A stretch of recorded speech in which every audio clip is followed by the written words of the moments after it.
Marunong ka ba bumasa ng electrical plan? Kung sa tingin mo alam mo na lahat, kumpleto ba yung pinapasa mong plano?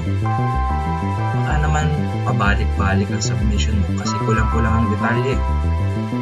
Paano pag nag-comment ng reject yung schedule? Reject single line diagram? Patay ka ngayon kasi ang alam mo lang yung nakasanayan mo sa pag-design. At hindi ka nila babayaran hanggang hindi mo nilalaman sa plano. Kaya nakapag-share tayo ng konting kaalaman tungkol sa electrical plan sa naganap na Regional Student Conference ng IIEE na ginanap sa Adamson University. Pero bagong lahat, let's roll the intro.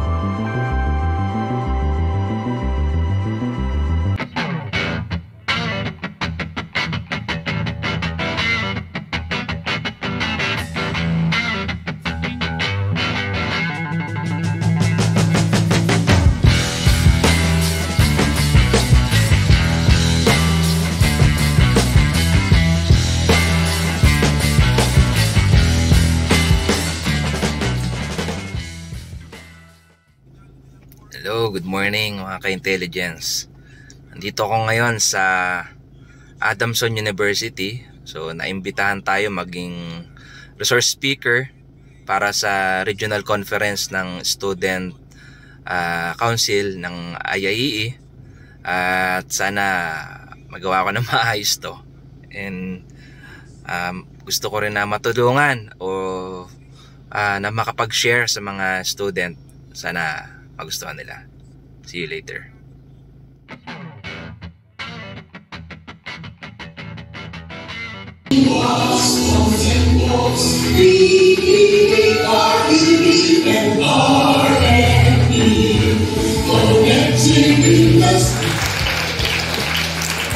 Actually, intro lang naman. So, let's start. So, ano yung objective ng ating topic? So, objective, understand the critical role of electrical plan review.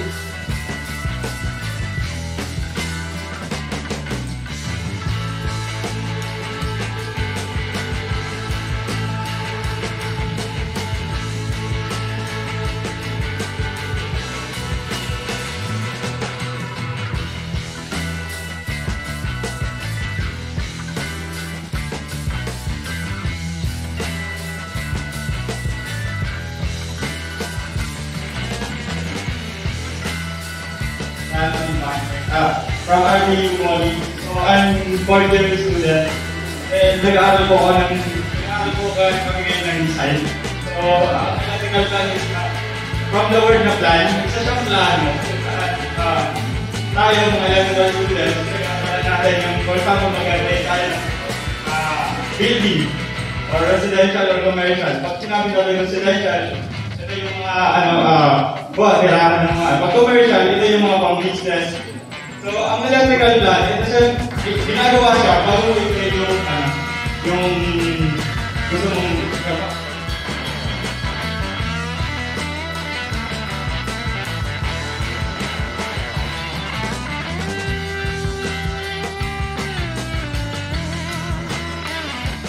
Kung dito, ano ba yan, ano lang ba yan, makatibay ba na ating ka or naka-strip line ka? So, kaya ilagay mo siya sa design ng tao. So, hindi nyo makakalimutan kasi nandiyan siya sa checklist. Location of switches. So, ito, importante ito. Yung location of switches mo, maraming klase. Kagaya sa room na to,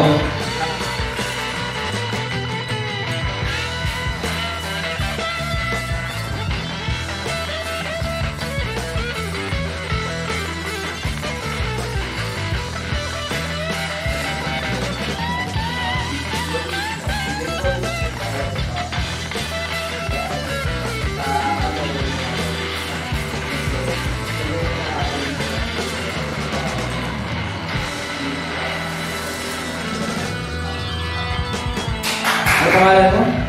Anong school? Palakpakan mga taga-TIT. Thank you. So, tama po yun. pag sinabing nagko-compute tayo ng voltage drop, kailangan malaman natin yung length ng feeder o length ng wire. So, i-share ko lang ulit yung aking experience in terms ng voltage drop. Meron akong isa bang client na gumagawa ng mga beer. Nagkuha siya ng mga beer. Yung original na tapping point is nasa 50 meters lang. Ang size ng wire ko, 4 sets ng 250. Ang breaker ko, 1,600 air circuit breaker, 400 volts. Eh, nagbago ng route siya. Let's say, nandito yung 50 meters. Mula dito sa load ko, papunta sa tapping point 50 meters. Eh, nag-decide sila na ang tapping point nasa kabilang dulo. Halos more or less 250 meters. Hindi mo pwedeng gamitin na 4 sets pa rin yun. So, kailangan mong computin yung voltage drop niya. Sa case na yun, upon computation ng voltage drop, lumabas sa akin nasa 10 sets ng wire. Ang laking difference. Ang laking cost. Additional, umabot halos kami ng 18M para lang dun sa additional na yun. Kaya, pag-aralan nyo yung voltage drop calculation. Anyway, yung IIA, nag-offer naman nila mga pre-training or kung may minimal fees man. So, mag-take kayo. Or, kagaya ko, hindi ko naman siya ganun ka-master yung mga yan. Pero hanggang ngayon, patuloy pa rin akong nag-aaral para makapag-share din ako sa kagaya nyo. Anyway, mga OJT ako from Adamson. Kaya lang, absent din pa tayo. So, tumatanong din kasi ako ng OJT. So, sa short circuit calculation naman, bakit natin siya kino-compute? So, tawag ulit tayo. Naibang school naman, ha? Dito sa Bocana. So, sir, good morning. So, bakit pa tayo nag-compute ng short circuit? Pangalan school, sir.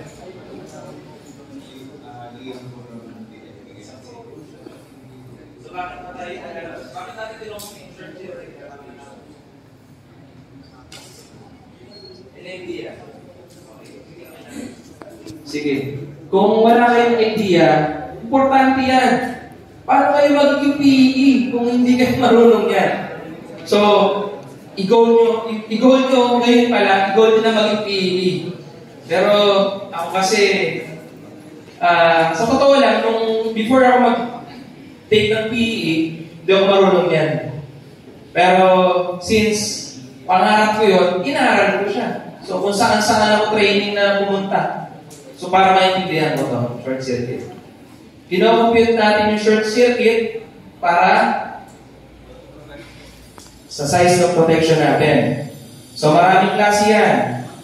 Meron 3-phase short circuit. Mga fault natin.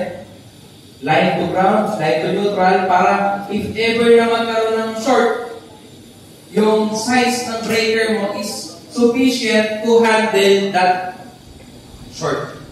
Ganun ka-importante. So usually ito, nakalagay sa separate sheet pagka pinapasa ko dun sa mga authority safety restriction. Okay po? Next po.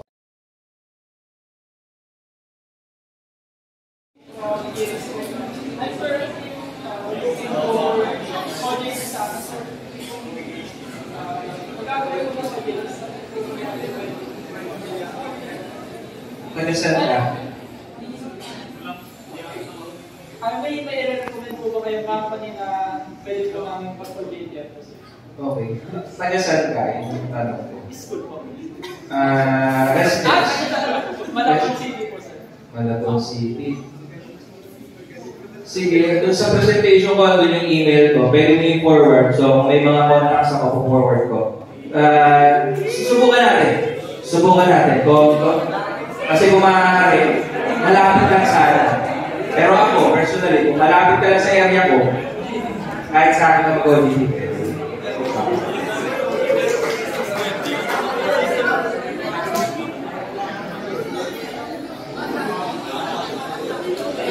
Any questions po.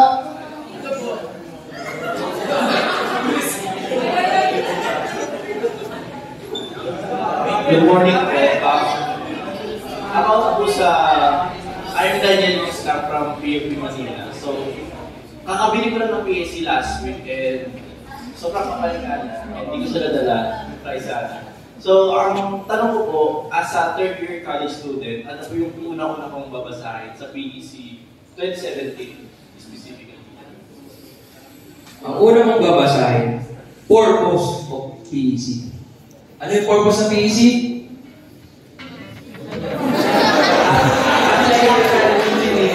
Kailangan ko siya yung sinusunod, contacted, scope, to implement safety and safety ng project natin. Yung standard, kaya ako may mga suggested na minimum na Sige, nakakuha ko yung tanong mo.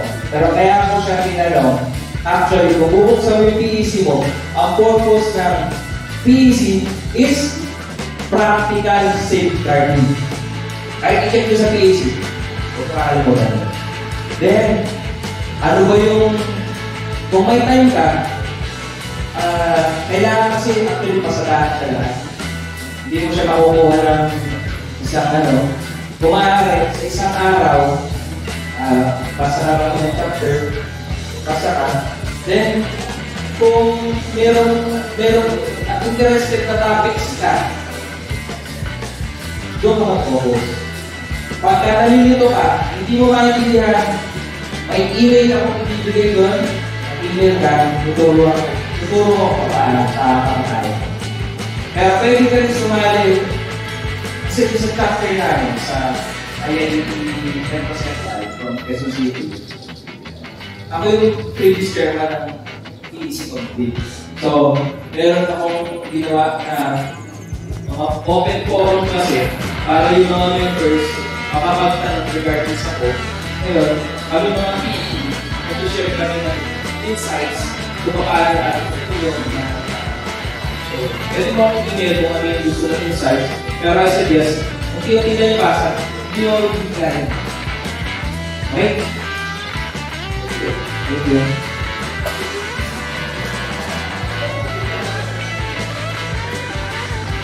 Hindi ko we're lucky